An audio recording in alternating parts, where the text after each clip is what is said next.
अस्सलामुअलैकुम वरहमतुल्लाहि वबरकातुहू। उम्मीद है आप सब लोग खैरियत से होंगे और ज़बरदस्त तरीके से ज़िंदगी गुजार रहे होंगे।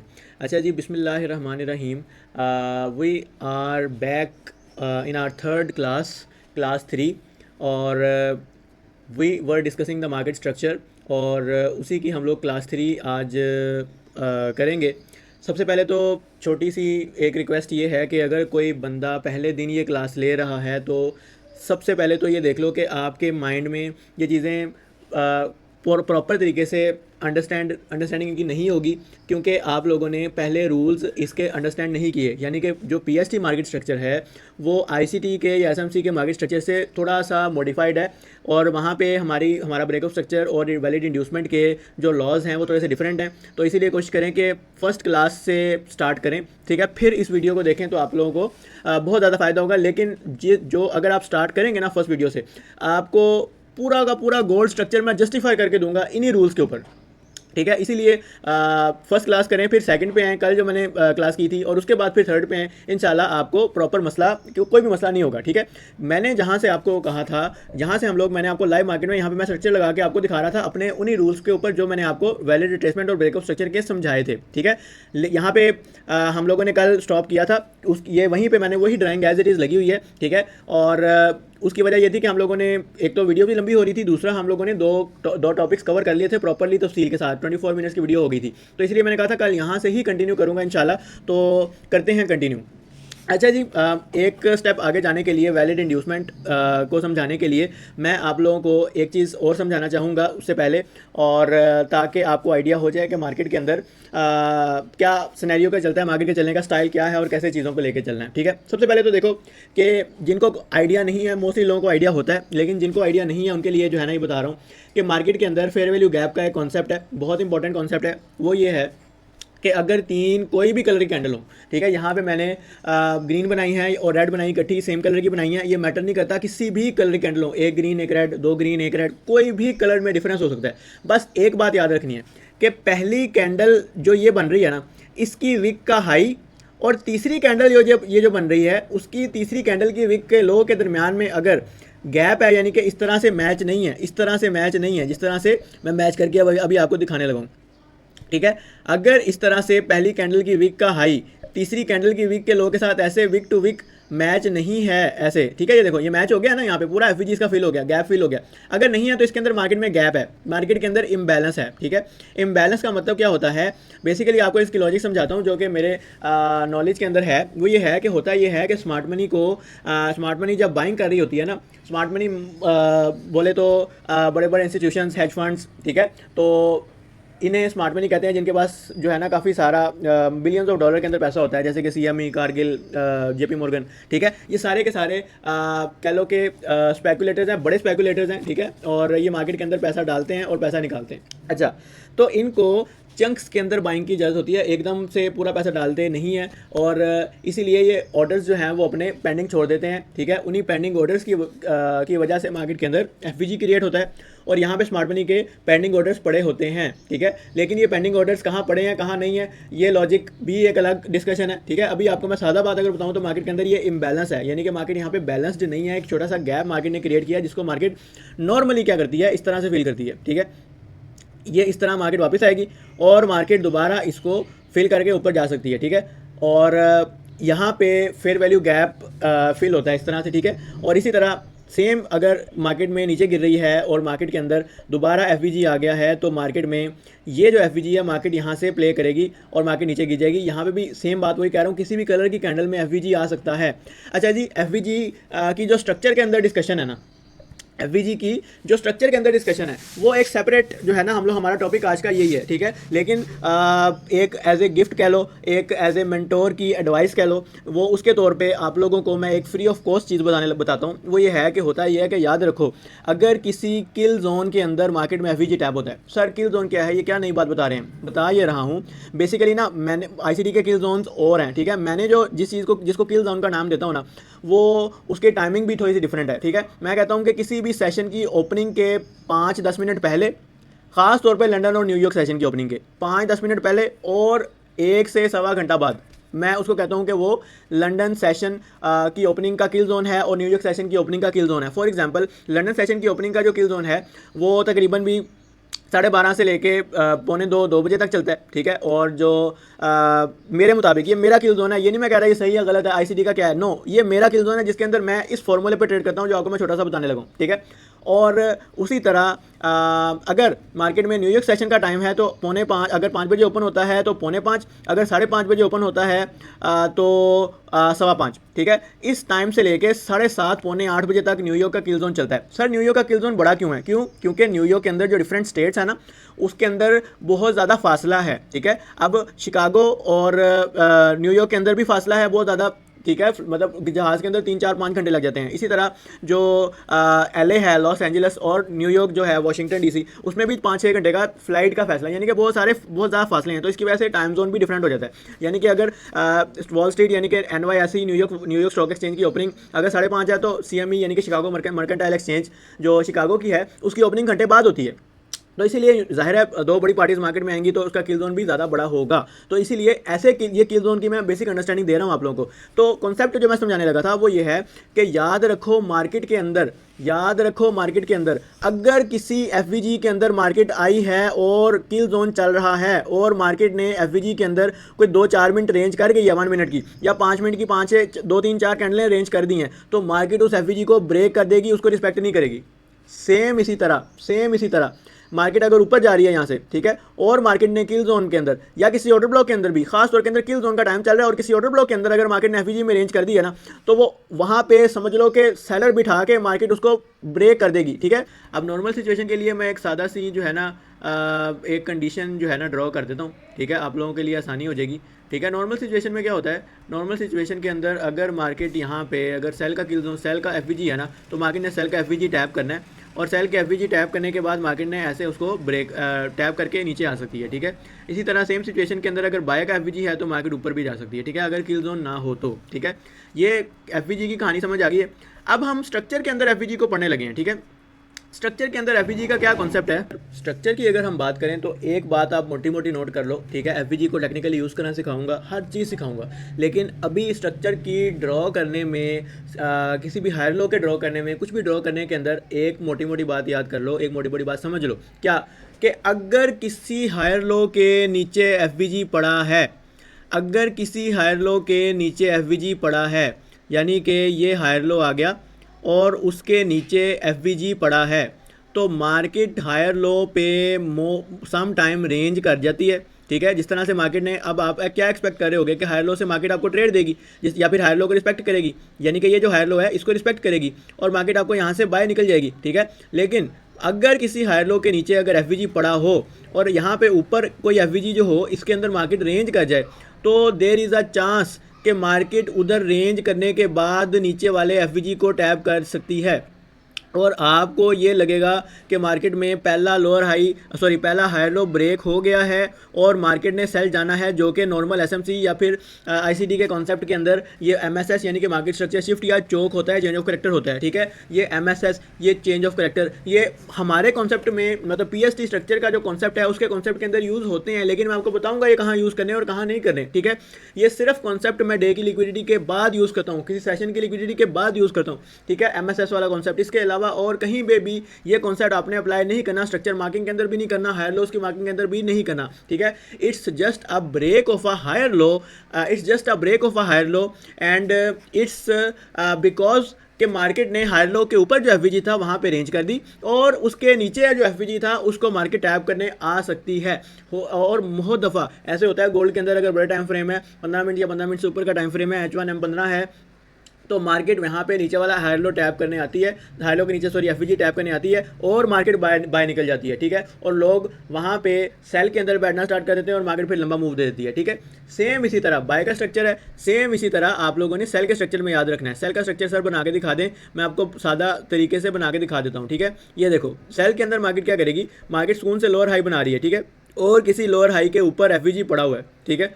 तो लोअर हाई के ऊपर अगर FVG पड़ा है तो मार्केट यहाँ पे अगर मार्केट ने बनाया हुआ है तो हो सकता है कि मार्केट लोअर हाई के ऊपर वाले FVG को टैप करने आ जाए, ठीक है। तो आप लोगों ने ये नहीं समझना कि ये एमएसएस हो गया और स्ट्रक्चर शिफ्ट हो गया। यहाँ पे सम टाइम होता है कि एफवीजी एक दो दफा चल जाता है और यहाँ मार्केट रेंज कर देती है और उसके बाद मार्केट उसको टैप करके दोबारा नीचे चल जाती है, ठीक है। इस कॉन्सेप्ट को यूज़ करना है। तो आप लोगों ने कोई हायर लो या लोअर हाई का ब्रेक होने पे उसको चोक नहीं मान लेना, स्ट्रक्चर शिफ्ट नहीं मान लेना। वो कब होगा वो आज ही पढ़ेंगे इंड्यूसमेंट के टॉपिक के अंदर। सबसे पहले देखेंगे कि हायर लो और इंड्यूसमेंट लो में फ़र्क क्या है और कंफर्म लो कौन सा है, ठीक है। हायर लो जो आपका है या फिर ये लोअर हाई है वो आपका कंफर्म लो नहीं है, it's just an ordinary lower high, ठीक है। इसकी कंफर्मेशन हम लोगों को इतनी नहीं मिलती, इतना स्ट्रॉन्ग नहीं है। स्ट्रॉन्ग लो कौन सा है, प्रॉपर इंड्यूसमेंट लो जो होता है वो स्ट्रॉन्ग लो होता है, वो इंड्यूसमेंट आज पढ़ने लगे हैं, ठीक है। इस चीज़ की समझ आ रही है? ओके जी, चलो अब ये मैं रिमूव कर रहा हूँ और मैं वापस मार्केट में स्ट्रक्चर मार्किंग के अंदर आ रहा हूँ। ये ऊपर वाली बात उम्मीद है आपको समझ आ गई होगी और उम्मीद है आप लोगों ने इसका एक स्क्रीनशॉट ले लिया होगा। जूम करके आप स्क्रीनशॉट ले सकते हैं, ठीक है। और फिलहाल मैं ये ड्राइंग ये वाली रिमूव कर रहा हूँ ताकि आप लोगों को आगे स्ट्रक्चर मार्किंग करके दिखाऊँ, ठीक है। अच्छा, तो ये मैं आ गया, ये भी मैंने रिमूव कर लिया, ठीक है। और जो मैंने इस स्ट्रक्चर मार्किंग के दौरान अभी जो एफवीजी का कॉन्सेप्ट बताया है स्ट्रक्चर के अंदर कि अगर किसी हाई लो के नीचे एफवीजी पड़ा है तो मार्केट हो सकता है एफवीजी टैप कर दे। इसका मतलब ये नहीं होगा कि स्ट्रक्चर सेल में शिफ्ट हो रहा है, नो, राइट। स्ट्रक्चर सेल में कब शिफ्ट होगा वो हम पढ़ेंगे, but for this time let's mainly focus on the structure now, okay. Okay, तो हम लोगों ने कल जो स्ट्रक्चर के रूल्स पढ़े थे उनके मुताबिक मार्केट ने पिछला हाई ब्रेक कर दिया था जो कि ब्रेकआउट स्ट्रक्चर हो गया था। लेकिन यहाँ पे मेजर कैंडल मेरे पास ये है, कल मैंने सारा बताया था कि पेरेंट कैंडल कौन सी है, बेबी कैंडल्स कौन सी हैं, एक इंडिविजुअल कैंडल किसको कहना है, किसके नीचे बॉडी क्लोजिंग पे रिट्रेसमेंट माननी है, सारा कल बताया था। अगर किसी ने वो क्लास नहीं ली तो खुदारा पहले सेकंड क्लास ले लें, ये थर्ड क्लास है। आप लोगों को एक एक चीज़ निहायत क्लैरिटी के साथ समझ आ जाएगी, ठीक है। तो वो चीज़ ये है कि देखो मार्केट ने ये यहाँ पे रिट्रेसमेंट वैलिड नहीं की और मार्केट ने क्या कर दिया, मार्केट ने हाई ब्रेक कर दिया, ठीक है। अब ये मेजर कैंडल आ गई, इसके नीचे भी बॉडी कोई क्लोज नहीं है, देखो सिर्फ जस्ट वीक है, ठीक है। तो इसका मतलब है यहाँ पे भी रिट्रेसमेंट वैलिड नहीं है, ठीक है। तो आपका हाई कहाँ शिफ्ट हो गया, ऊपर चला गया, ठीक है। अब यहाँ देखो ये मेजर कैंडल है जो कि अपने से पिछली कैंडल के ऊपर बॉडी के साथ क्लोज है यहाँ पे, ठीक है। और इसका मतलब है ये इंडिविजुअल कैंडल है, इसके नीचे बॉडी क्लोजिंग हम लोग क्या करेंगे, रिट्रेसमेंट वैलिड मानेंगे। जो कि आपको ये नजर आ रहा है प्रॉपर बॉडी क्लोजिंग यहाँ पे जाके हुई है, यहाँ पे जस्ट वीक शिफ्ट हुई है, ठीक है। यहाँ पे बॉडी क्लोजिंग हुई है तो इसका मतलब ये है कि मैं इसको क्या करूँगा, मैं इसको यहाँ पे ये करूँगा, ठीक है। जहाँ तक जितना डीप रिट्रेसमेंट आ रही है, ठीक है, उसको मैं वहाँ तक मार करूँगा। और जब तक ब्रेकआउट स्ट्रक्चर नहीं हो रहा, ब्रेकआउट स्ट्रक्चर हो गया तो मेरा ये लो कंफर्म हो गया, ठीक है। यानी कि मेरा हायर लो बन गया और मेरा यहाँ पे अपसाइड दोबारा ब्रेकआउट स्ट्रक्चर हो गया, ठीक है। अब ये ब्रेकआउट स्ट्रक्चर मैंने कितना ऊपर लेके जाना है, जब तक मुझे कोई वैलिड रिट्रेसमेंट नहीं मिलती, ठीक है। यहाँ तक आया और जबकि ये जो कैंडल है इसके नीचे बॉडी क्लोज हो गई है ये वाली, तो इसका मतलब है इसलिए मेरी यहाँ तक लाइन कंप्लीट हो जाएगी, ठीक है। अच्छा, अब यहाँ पे एक चीज़ अंडरस्टैंड करो कि पिछला ब्रेकआउट स्ट्रक्चर ये था, इसको मैंने कॉपी किया और मेरा नेक्स्ट ब्रेकआउट स्ट्रक्चर ये लग गया, ठीक है, लग गया, ये मेरा नेक्स्ट ब्रेकआउट स्ट्रक्चर आ गया, ओके। इसका मतलब ये है कि अब मेरा जो ब्रेकआउट स्ट्रक्चर के वाला डीप लो है वो मेरा क्या बन गया, अब करंट हायर लो बन गया, ओके। ये मेरा करंट हायर लो बन गया, ठीक है। चलो अब मार्केट में let's see what happens next, ठीक है। अब याद ये देखो मार्केट ने वैलिड रिट्रेसमेंट दे दी है, ठीक है। और उसके बाद करंट हायर लो से मैंने अभी जो आपको चीज़ समझाई थी कि मार्केट में ये वाला एफबीजी था ना, इस ये वाले हायर लो के ऊपर मार्केट ने वहाँ से ट्रेड दी, सॉरी वहाँ पे रिट्रेसमेंट दी और वहाँ पे जाके लंबी रेंज कर दी, ठीक है। और जब मार्केट में किसी हायर लो के एफवीजी के अंदर लंबी रेंज हो जाए तो आपको मैंने अभी 5 मिनट पहले क्या चीज़ समझाई है कि आपने फोकस करना है उसके नीचे वाले एफवीजी पे, आपने फोकस करना है उसके नीचे जितने एफवीजी पड़े हैं उनको मार करना है, ठीक है। तो अब हम देखेंगे कि इस एरिया के नीचे कितने एफवीजी पड़े हुए हैं, ठीक है। तो यहाँ पे अगर देखा जाए तो यहाँ पे कोई प्रॉपर एफवीजी नहीं है, ये फिल हुआ है, ठीक है। ये भी एफवीजी फिल हुआ है, ठीक है। ये भी ये नीचे तक एफवीजी फिल हुए हैं, ठीक है। ये चीज़ अंडरस्टैंड कर रहे हो आपने। अगर नेक्स्ट ये एरिया है, ये जो पहला हायर लो है ये ब्रेक हो गया है, क्यों, यहाँ पे रेंज हो गई थी, ठीक है। तो आपने नीचे वाले एफवीजी पे फोकस करना है। अगर एफवीजी यहाँ पे आपको नहीं मिल रहा है इस एरिया के अंदर तो जस्ट एक काम करो कि आपने ये नीचे वाला जो हायर लो है ना इसके ऊपर एक लाइन लगा लो कि हो सकता है कि मार्केट ऊपर वाले हायर लो की बजाय अगर यानी कि ऊपर वाले के एफवीजी फुल हो गए हैं तो नीचे वाले हायर लो को रिस्पेक्ट दे, ठीक है। तो यहाँ पे एक एरिया मार्क हो गया, एरिया कह रहा हूँ लो मार्क हो गया और इसके नीचे कोई एफवीजी पड़ा हुआ है तो वो मार्क करेंगे, ठीक है। अगर इसके नीचे देखा जाए तो ये वाला एक ये एरिया पड़ा हुआ है, ठीक है, ये एफवीजी का एरिया, ठीक है। यहाँ पे मैं अगर दिखाऊँ आपको बड़ा करके, ये देखो गौर से देखना, ये पहली कैंडल का हाई है और ये तीसरी कैंडल का लो है। इसका एफवीजी 70% तो फिल हो गया लेकिन फिर भी ये वीक टू वीक टैप नहीं हुआ, इसलिए मैं ये एक एरिया ले रहा हूँ एक, और दूसरा एरिया मैं ये थर्ड डीप एरिया ले रहा हूँ। क्यों, ये अगर सेकंड हायर लो के बाद मार्केट थर्ड हायर लो तक आ सकती है, अगर उसमें अगर उसके ऊपर वाला एफवीजी फिल होता है वहाँ पे नहीं रुकती तो फिर थर्ड हायर लो तक आ सकती है, उसके बाद आपने देखना है, ठीक है। मुझे नहीं पता कि क्या हुआ है, देखते हैं। मैंने तो अपने एरियाज मार्क कर लिए हैं और लेट्स सी, लेट्स वेट। लो जी, मार्केट आ गई, मार्केट ने फर्स्ट हायर लो को रिस्पेक्ट दी है और ये डीप तक, ये जो सॉरी फर्स्ट हायर लो कह रहा हूँ, सेकंड हायर लो को रिस्पेक्ट दी है और ये डीप तक मार्केट आके यहाँ से मार्केट ने हमें बाय दे दी है, यानी कि सेकंड हायर लो को रिस्पेक्ट दे दी है मार्केट ने, ठीक है। अब यहाँ पे एफवीजी नहीं था, इसका मतलब ये है कि यहाँ पे डायरेक्टली एरिया मार करके ट्रेड नहीं होगी, ठीक है। अच्छा, एक चीज़ मैं आपको पहले क्लियर कर दूं कि एरिया जो ट्रेड है ना, ट्रेड कैसे एग्जीक्यूट करनी है, वो सारा का सारा मेथड हम पढ़ेंगे। लेकिन अब एक जस्ट जनरल डिस्कशन के लिए एक चीज़ बता रहा हूँ कि जब मार्केट में किसी एरिया में एफवीजी नहीं हो, लेकिन एरिया का लो बड़ा इंपॉर्टेंट हो, ठीक है। क्यों ये लो इंपॉर्टेंट क्यों है? क्योंकि पहले हाई लो के नीचे वाला लो है और इससे वाला इसके नीचे भी दो लोज हैं, ठीक है। इसलिए ये जो पहला हाई लो जब ब्रेक हो जाता है तो नीचे वाले लोज को आपने देखना होता है। तो ऐसी सूरत के अंदर अगर यहाँ पे एफवीजी प्रॉपर मौजूद नहीं है ना, तो यहाँ पे आपने बिल्कुल एरिया लगा के ट्रेड नहीं कर लेनी। यहाँ पे आपने कोई और एविडेंस देखने हैं, वो एविडेंस कौन से हैं वो सारा बताऊंगा, लेकिन आपको एक जनरल बात बता रहा हूँ कि जब मार्केट में एरिया मिटिगेटेड हो, इसे कहते हैं मिटिगेटेड होना, यानी कि एफवीजी फिल होना। जब मार्केट के अंदर एरिया मिटिगेटेड हो तो मार्केट के अंदर एविडेंस ट्रेड करना है। अदरवाइज आप अगर बड़ा स्ट्रॉन्ग एरिया है तो आप उसको सम टाइम एरिया को ट्रेड कर लेते हैं, वो भी तब जब मार्केट के अंदर कोई न्यूज़ ना हो, जब मार्केट के अंदर कोई किल जोन ना हो, ठीक है। ये चीज़ें याद रखो जो मैं बीच में बताई जा रहा हूँ, ये बड़ी इंपॉर्टेंट है, ये प्योर एक्सपीरियंस है मार्केट में, चार्ट एक्सपीरियंस है, ठीक है। अच्छा, वापस आ जाओ जी। मार्केट के अंदर हमें इस चीज़ का आइडिया ये हो गया कि मार्केट के अंदर इस हायर लो से नीचे वाला हायर लो टेस्ट हुआ और मार्केट ने उस हायर लो को रिस्पेक्ट दे के मार्केट ने दोबारा हमें एक नया बीओएस दिखाया, यानी कि एक बीओएस ये हो गया हमारे पास। Okay okay. अच्छा, जब ये मेरे पास बीओएस हो गया ना, तो अब मेरे पास है एक मज़े की कहानी नहीं है, मतलब कि एक कॉन्सेप्ट नहीं आया, ठीक है। अब मैं एक चीज़ आपको समझाने लगा हूँ जो कि है इंड्यूसमेंट। क्या है? इंड्यूसमेंट, ठीक है। मार्केट के अंदर इंड्यूसमेंट ही असल चीज़ है। लिक्विडिटी और इंड्यूसमेंट दो चीज़ों पे मार्केट चलती है, ठीक है। लिक्विडिटी और इंड्यूसमेंट दो चीज़ों पे मार्केट चलती है। अभी उसकी वो समझाने के लिए, इन दोनों चीज़ों की बेस बनाने के लिए आपको सारा का सारा पिछली 3 क्लासेस पढ़ाई हैं, ठीक है। असल गेम है इंड्यूसमेंट की और लिक्विडिटी की, ठीक है। तो सबसे पहले तो सादा कॉन्सेप्ट समझते हैं, उसके बाद मार्केट में चार्ट में समझेंगे, ठीक है। सादा कॉन्सेप्ट पहले मैं आपको समझाता हूँ। देखो, मार्केट के अंदर अगर कोई हायर लो पड़ा है, ठीक है, और मार्केट हायर लो के नीचे आ जाती है, ब्रेक करने के बाद बॉडी क्लोज कर देती है, इस हायर लो के नीचे बॉडी क्लोज कर देती है। याद रखो, मैं बॉडी क्लोजिंग पे फोकस करता हूँ, मेरे लिए रिट्रेसमेंट के अंदर भी बॉडी क्लोजिंग इंपॉर्टेंट है, FVG sorry break of structure के अंदर भी बॉडी क्लोजिंग इंपॉर्टेंट है, और रिट्रेसमेंट के अंदर भी पहले हायर लो के नीचे मार्केट बॉडी क्लोज कर देती है, बॉडी क्लोज कर देती है, प्रॉपर बॉडी क्लोज कर देती है, और मार्केट उसके बाद हायर लो के नीचे बॉडी क्लोज होगी रेड, ठीक है। उसके बाद मार्केट क्या करती है, आपको एक नया ब्रेक ऑफ स्ट्रक्चर दिखा देती है, ठीक है, एक नया ब्रेक ऑफ स्ट्रक्चर दिखा देती है, ठीक है। तो ये जो बॉडी क्लोज हुई है ना हायर लो के नीचे, ठीक है, ये आपका इंड्यूसमेंट लो बन गया है, जो कि एक न्यू लो और फ्रेश लो बना है, और ये स्ट्रॉन्ग लो भी है और इसे कंफर्म लो मैं कहूँगा, ठीक है।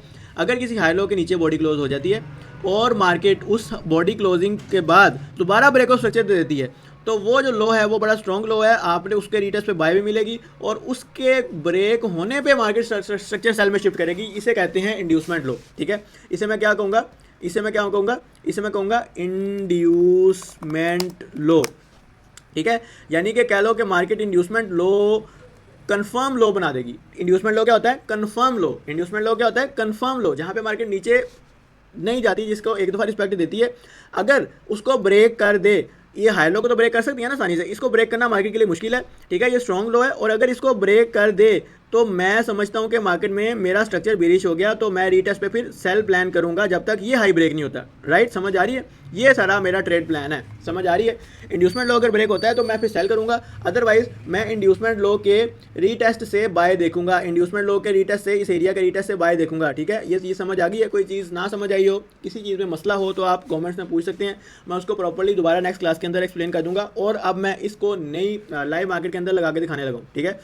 ये बल्कि मैं थोड़ा सा लिख देता हूँ आपको, इंड्यूसमेंट लो क्या है, कैसे यूज़ करना है, ठीक है, ताकि आपको मसला ना हो, ठीक है।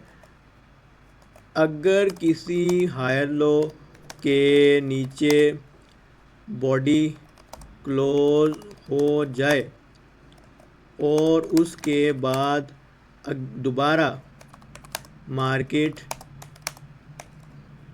बीओएस कर दे तो वो लो इंड्यूसमेंट लो कहलाता है, ठीक है। तो वो लो क्या कहलाता है? इंड्यूसमेंट लो। और उसे कंफर्म या स्ट्रॉन्ग लो कहते हैं। अगर ये ब्रेक हो जाए अगेन डाउन साइड तो मैं तो हम इसे वैलिड चोक कंसीडर करते हैं। वैलिड चोक को ना मैं कल अगेन भी रिपीट कर दूंगा, ठीक है। पहले इस चीज़ की पिक्चर ले लो, ठीक है। ये इंड्यूसमेंट लॉ को मैंने बड़ा ही डिटेल के अंदर एक्सप्लेन कर दिया, समझ आ रही है। पहला क्या हुआ, वैलिड हायर लॉ ब्रेक हुआ बॉडी क्लोजिंग के साथ, उसके बाद अगेन बॉडी क्लोजिंग के साथ ही यहाँ पे ब्रेक ऑफ स्ट्रक्चर हुआ, तो आप इसके रिटेस्ट पे बाय कर सकते हो। अगर ये ब्रेक हो जाए तो हम लोग इसको कहते हैं चोक हो गया, तो उसके रिटेस्ट पे हम लोग सेल करते हैं, ठीक है। ये चीज़ समझ आ गई है। ये बेहतरीन स्ट्रक्चर है बॉडी क्लोजिंग के रूल के साथ और इंड्यूसमेंट के रूल के साथ, ये मैं आपको बता रहा हूँ, ठीक है। अब आपको मैं ये चीज़ मार्केट के अंदर दिखाने लगा हूँ, तो रेडी रहें उसके लिए, ठीक है। ये आ गया। बाकी मैं ये ड्राइंग छोटी मोटी रिमूव कर देता हूँ ताकि आप लोगों को मसला ना हो, ठीक है। ये भी रिमूव कर दिया और ये भी रिमूव कर दिया और ये भी रिमूव कर दिया और ये भी रिमूव कर दिया। ओके, इंड्यूसमेंट लॉ समझ आ गया। अब आपको एक चीज़ समझ आ जाएगी यहाँ पे, देखो मेरी बात सुनो। मुझे नहीं पता कि मार्केट ने क्या किया। मार्केट ने पहला हायर लो ब्रेक किया, यानी कि ये देखो पहले हायर लो के नीचे क्या मार्केट ने बॉडी क्लोज की, क्या पहले हायर लो के नीचे मार्केट ने बॉडी क्लोज की कि नहीं की। ये मैं पहला हायर लो मार किया हुआ है ना, ये पहले हायर लो के नीचे, यार क्या कर रही मार्केट, ये पहले हायर लो के नीचे बॉडी क्लोज हो गई है और उसके बाद मार्केट ने ब्रेक ऑफ स्ट्रक्चर आपको दे दिया, ठीक है। इसका मतलब है कि अब ये जो लो आपके पास आया है ना, ये वाला जो लो आपके पास आया, ये आपका इंड्यूसमेंट लो है। अगर इस लो के नीचे कोई बॉडी क्लोज होती है, किस टाइम फ्रेम की बॉडी जी, जिस टाइम फ्रेम का इंड्यूसमेंट लो देख रहे हो उसी टाइम फ्रेम की बॉडी, तो हम लोग क्या करेंगे, इसे चोक मानेंगे और हम लोग फिर सेल करेंगे, ठीक है। लेकिन मार्केट देखो उसके नीचे आई, नो उसके नीचे नहीं आई, क्यों, उसके टेस्ट पे आपको मैंने बताया तो है मार्केट बाय दे दी है। चेक करो, प्योर इंड्यूसमेंट लो टेस्ट किया और मार्केट ने आपको ये प्योर बाय है, प्योर स्ट्रक्चर की बाय है और इसके ऊपर मार्केट ने आपको बाय दिया है और एक नया ब्रेक ऑफ स्ट्रक्चर मार्केट ने आपको दे दिया है। एक ये ब्रेक ऑफ स्ट्रक्चर था, ठीक है, और एक ये ब्रेक ऑफ स्ट्रक्चर था। मैं आपको जेन्युइन बात बता रहा हूँ, ये जो है ना, ये जो ट्रेडिंग का जो क्या इसका नाम है, चार्ट देखना, काम करना, ट्रेड करना, ये मेरा, इससे मैं मतलब अच्छा खासा मेरा जो है ना ट्रेडिंग से पैसा जो है ना अल्लाह का शुक्र है बनता है। और मैं इसी पैसे इसी ट्रेडिंग का चार्ट देखते हुए आपको कह रहा हूँ कि मैंने आगे नहीं देखा स्ट्रक्चर, ठीक है। मुझे नहीं पता आगे क्या होना है, मैं आपको लाइव मार्केट में लगा के दिखा रहा हूँ और लाइव मार्केट कह लो कि रियल मार्केट में लगा के दिखा रहा हूँ और ऐसे कोई भी एक एक चीज़ को लगा के नहीं दिखाता, ठीक है। हर चीज़ को जस्टिफाई नहीं करता अपने रूल्स के ऊपर और एग्जैक्टली मैं आपको चीज़ दिखा रहा हूँ लगा के, ये रूल्स हैं, ये स्ट्रक्चर है और ये पड़ी है मार्केट, और वो भी गोल्ड मार्केट जिसको जो संभाली नहीं जाती वहाँ से, ठीक है। अच्छा, ये चीज़ क्लियर होगी बात। इंड्यूसमेंट लॉ कंफर्म किया, सॉरी इंड्यूसमेंट लॉ पढ़ा, इंड्यूसमेंट लॉ ट्रेड किया, ओके। आपको इंड्यूसमेंट लॉ के टेस्ट पे न्यू ब्रेक ऑफ स्ट्रक्चर मिल गया, ओके। तो जब तक कोई नया इंड्यूसमेंट लॉ नहीं बनता तो this will remain our inducement law, ठीक है, this will remain our inducement law जब तक अनटिल और अनलेस मार्केट कोई नया इंड्यूसमेंट लॉ नहीं बनाती, ठीक है। तो तब तक यही इसी का लॉ ब्रेक चोक कहलाएगा, ठीक है। अदरवाइज मार्केट में कोई चोक नहीं होगा, ओके। तो अब एक चीज़ अंडरस्टैंड करो, मार्केट ने न्यू ब्रेक ऑफ स्ट्रक्चर आपको दे दिया और उसके बाद मार्केट ने आपको वैलिड रिट्रेसमेंट दे दी है, ठीक है।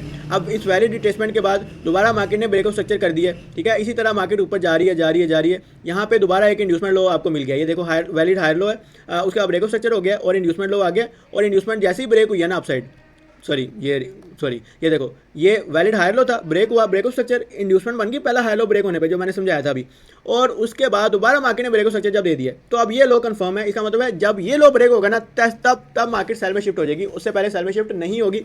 तो लेकिन हम लोगों ने देखा कि मार्केट ने उसके रीटेस्ट पे आपको रीटेस्ट पे बाय क्या देनी है, डायरेक्ट ही बाय दे दी, ठीक है।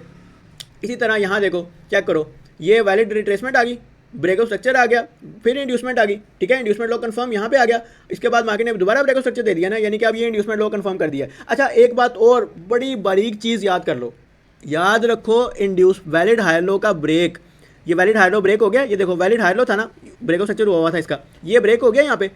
ये ब्रेक होने का मतलब ये नहीं है कि इंड्यूसमेंट हो गई है, इसका मतलब ये है कि इंड्यूसमेंट बन गई है, अभी कंफर्म नहीं हुई। कंफर्म तब होगी जब ब्रेक ऑफ स्ट्रक्चर हो जाएगा। हमेशा inducement will only confirm when market will form a valid break of structure, only then this law will be confirmed, otherwise it's just a trap, okay. तो market ने inducement law के test से दोबारा आपको by the और market ने दोबारा check करो आपको प्योर ब्रेक ऑफ स्ट्रक्चर दिया है, समझ रहे हो? ये एग्जैक्ट चीज़ें मैं आपको दिखा रहा हूँ। जो मर्जी टाइम फ्रेम ले आओ, जो मर्जी कर लो, मार्केट आपको जो है ना प्योर इंड्यूसमेंट पे ट्रेड देती है। और जिस मर्जी टाइम फ्रेम में, कल कमेंट आया था 1 मिनट में, कल इंशाल्लाह आपको चौक समझाऊंगा ना जब, तो 1 मिनट के अंदर टेस्टिंग कर दूंगा, ठीक है? और बताओ, कोई इशू नहीं है। तो ये थी आज की क्लास, और इस इंड्यूसमेंट की बेस के ऊपर हम लोगों ने कल की क्लास के अंदर चेंज ऑफ करेक्टर पढ़ना है कि ट्रेंड एक्चुअली में कब चेंज होता है, ठीक है? इंशाल्लाह बने रहिए मेरे साथ। तो मिलते हैं इंशाल्लाह कल, तब तक के लिए दुआ में याद रखें। अल्लाह हाफिज़।